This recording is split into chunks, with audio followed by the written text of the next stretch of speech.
My name is Christian Van Ash. I'm part of the application support team. Today I wanted to show you our CSL 505, which is our switching light curtain. This is compared to our CSL 710. This is a economical and compact alternative to our more high-end, high-performing CSL 710. And when I say compact, I really mean it. This is a super narrow profile, aluminum housing. The thickness of the light curtains itself are only 12 millimeters, so super compact, and it has great features to do things like detecting transparent media or do other basic tasks like parts or detecting cables or small items across an array of the curtain. The CSL 505, it comes in heights from 35 millimeters, so really short ones, up to 3 meters in height. The range of the CSLs can be close together like I have here, so 300 millimeters. I actually have this at 12 inches apart, so it could be 12 inches, 300 millimeters, or a little bit less than that even. And then all the way up to 5 meters at our long range mode. So 5 meters at this is at the spacing between the transmitter and the receiver. And then the resolution, you can specify the resolution. We have 5 millimeter res, 12.5 millimeter, 25, 50, and 100. So depending on how small of an item you need to see, you would want to go with that particular resolution. Other features, the receiver offers 2 switching outputs that are configurable. Basically, the output would trigger on or off if any of these beams are interrupted. And you can also configure one as like a warning. So maybe if it's almost interrupted or the curtains are starting to get dirty and the light being transmitted into the receiver is starting to be reduced less and less since the teach process, you can set that warning output to function at that. Both the transmitter and receiver have M8 connections, and they're both IP65 rated. These are really cool light curtains. They're configurable. There's nothing on because they're so compact, there's no onboard display or anything to parameterize the curtains. So in order to parameterize it, you would use our optional CSL interface module. And with this, you have a DV9 connector. So you would wire from the transmitter or receiver. There'll be a pinout, and on the label of the interface module, you have a pinout definition of which wires go to which terminal block. And then from there, you would use a standard serial to USB adapter to go to a normal PC. And I'll show you how to configure some basic parameters.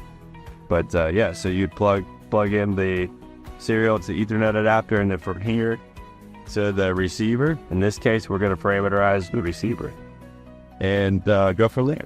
Okay, now we're going to walk you through downloading the configuration software and parameterizing the receiver of this CSL 505 to allow you to do certain things like enable cross beam mode, or in this example, I want to show you how to adjust the parameters to enable you to switch on clear and transparent objects, which require a special parameter. And so I'm going to walk you through connecting the receiver and sending those parameters to the device.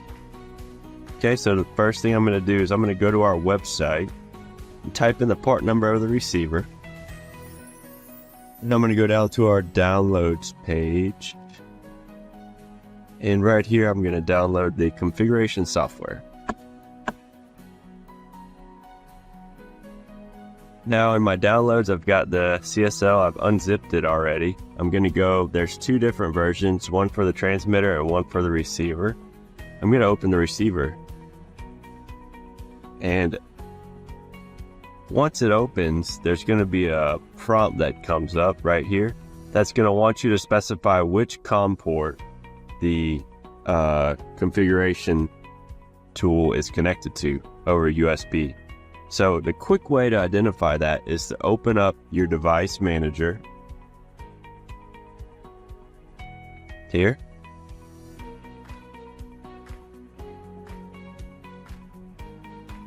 Now plug in your device over USB.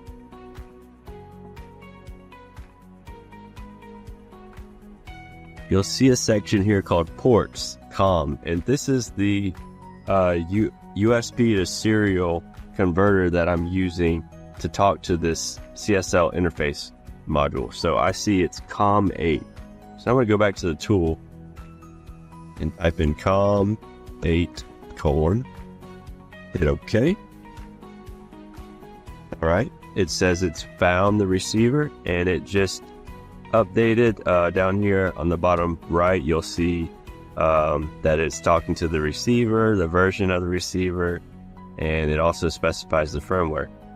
And now what you'll see are all the various parameters that you can edit on this device. You can change how the outputs are configured, the beam mode, if you want higher resolution beyond, like, say 5, 12.5, 50 or 100 millimeter res. This is a spacing between the emitter and receiver elements in the light curtain. If you wanted to go higher, you could do something like crossbeam or 2 or 3 crossbeam. That'll increase the resolution. I'm going to leave it at parallel, and what the particular parameter I want to show you today is this relative threshold output.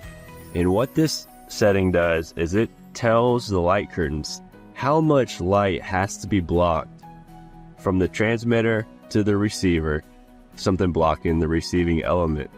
There's an object in the light path, and I want to switch the outputs. So by default, this is set to 85. The values are 0, which would enable an automatic threshold setting. You can go as high as 255. And the higher the number, the more sensitive it is to objects. So in this example, I want to detect something that's clear, like a poly bag. And so I'm going to set this value .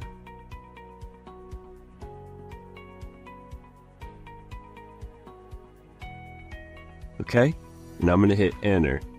Now these are the edited parameters. In order to write this to the CSL, I'm going to need to press this button here, which says data here is going to be sent from the PC to the CSL. So I click on that, and now you see that parameter that I wrote right here and edited is now populated here on the CSL. And that is really as simple as that. That's all you have to do to parameterize a CSL. You can turn off beams over here on the right.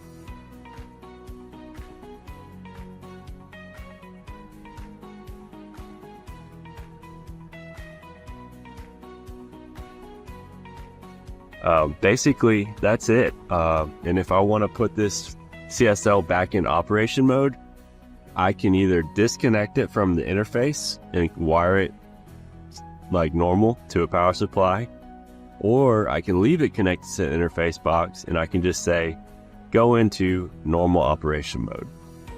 And that will basically put this light curtain back into operation mode. And you'll see the status LEDs on the receiver turn back on. And then when you block the beams, you'll see the output status also. So that's it. That's how you configure the CSL using the software and the interface module. So now I've showed you how to parameterize the receiver, and we've now set this thing up to be able to detect transparent objects as well as normal objects that block a lot of light, but in particularly transparent objects don't block that much light. So now we've told this receiver that an object that blocks even a little bit of light is still enough to activate the output. Before I do the demonstration, I do want to talk about the importance of doing a teach. So once you do any parameter changes, like I just showed you, it's very important to do a teach. Even when you're first mechanically installing it and you take it out of the box and you just use the factory default parameters, which most people do, you still want to do a teach. And the teach is very easy to do. It's done on the receiver. And basically all you do is you take the white wire from the receiver, and with it powered off, you want the white wire to have 24 volts. So when the white wire is hooked up to 24 volts or the brown wire from the receiver, you power it on, and then while it's powered, you remove that white wire from 24 volts. And so that switching is what activates the teeth process on the receiver. And then on the receiving element, there's 2 LEDs. So to verify that this is working, when you power it on, you'll see 2 LEDs on the receiver activated. Once you remove that white wire from the 24 volts, the top LED will flash one time. That's a successful fuse. So you could do that with your controls and your panel, make some logic in your PLC to be able to do a push button to do a teach. Another way to do it is we offer a quick inline teach button that you can put right after the receiver and put it in line with the normal wiring to your control cabinet. And then this button here would basically do the same thing and energize the white wire and provide the voltage needed to initiate the teach process. So now we've got the teach process done. I went ahead and did this before I started the video. So what I have is our receiver is now wired to our NTS2 power supply, and I have the black wire, which is input 2, wired to this Q status LED, and it also makes a beep when the status changes. So real quick, I can put my hand in the curtain so that it switches very easily. My hand's big. These are 5mm res black curtains, so I could put something smaller like this cable from our teach dongle, and the cable is thick enough to see this, no problem. So I'm switching with the cable. Now, transparent bag. This is where it gets tricky for any optical switching sensor or optical light curtain.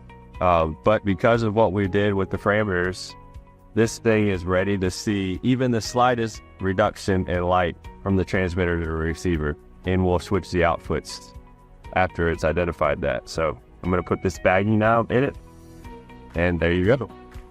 It switches and it's reliable. You put the quarter into the bag, just like quarter.